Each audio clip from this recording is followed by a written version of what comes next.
Justice Department says North Carolina, that newly passed transgender bill, violates the Civil Rights Act. All right, Ash, what exactly is North Carolina doing wrong? Well, House Bill 2, this is the controversy. They say the bathroom use based on biological sex stated on the birth certificate. That's the bathroom you use based on the sex that's on your birth certificate. Critics say that's violating the civil rights of gay and transgender people. The Department of Justice agrees, has sent a letter to North Carolina saying by Monday you need to undo what you've just passed. All right, that's what they're saying about North Carolina. More on this issue from Texas, the Attorney General there, Ken Paxton. He's the latest to question Target for its transgender bathroom policy.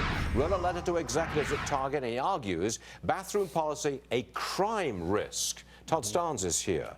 So the Texas Attorney General says that if you allow a guy, because he says, I identify as a woman, a guy to go into a Target woman's bathroom, that's a crime risk. That's what he's saying?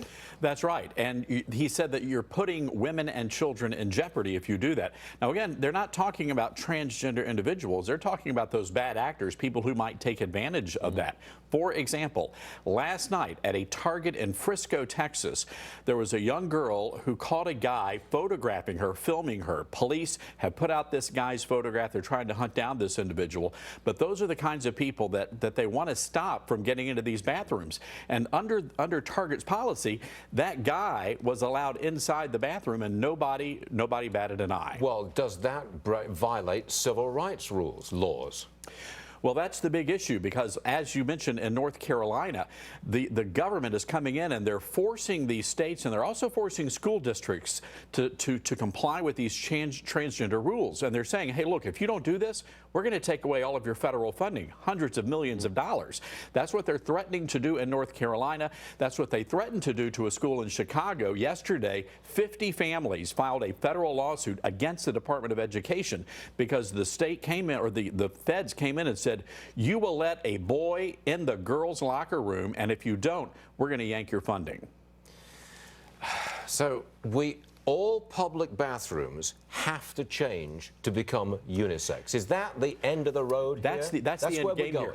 And Stuart, that's why we're seeing these stories pop up all across the country in small towns and communities, because the Department of Education, once they get wind of this, they'll come in and say, you either change the rules to comply with our transgender policies, or we're going to take away your federal funding. Remember what President Obama said when he campaigned for his first run in office. He said he promised to fundamentally transform the nation.